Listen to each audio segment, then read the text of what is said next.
Vive la France!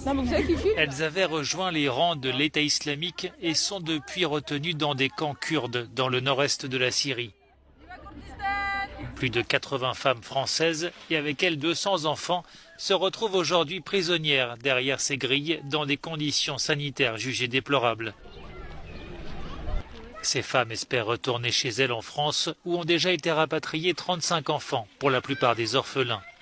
Mais Paris estime que les adultes doivent être jugés sur place, ce que contestent des avocats et universitaires français.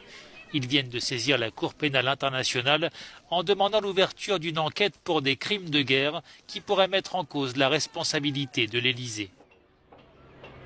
Dans le camp, une femme accepte de se confier. Âgée de 36 ans, Émilie est retenue ici depuis 2017. Depuis que ses 3 enfants ont été rapatriés en janvier, elle ne rêve que d'une chose, rentrer en France pour enfin les retrouver. Je voulais tellement les revoir tellement vite que j'avais entamé une grève de la faim pendant 8 jours, je ne me suis pas alimentée.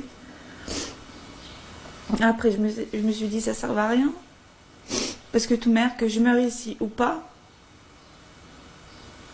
la France ne vient même pas et nous laisse ici.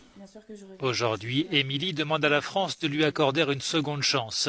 Évoquant ses regrets, elle dit vouloir faire table rase du passé et se dit prête à reprendre des études pour se réinsérer dans la société. Mais à son retour au pays, c'est la prison qui pourrait l'attendre. Déjà, ça fait 4 ans que je suis emprisonnée. Donc je pense que ça doit être pris en compte. Et je vois pas pourquoi j'irai en prison. Je trouve que c'est injuste. Parce que j'ai rien fait. J'ai pas de sang sur les mains. J'ai pas bombardé, j'ai pas tiré sur des gens. J'étais une femme au foyer. Je m'occupais de ma maison.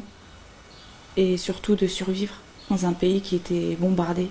J'ai envie de reprendre ma vie et j'ai envie de réparer mes erreurs. Dans ce camp vivraient en tout quelques 800 familles européennes que la plupart des pays concernés refusent pour l'heure de reprendre.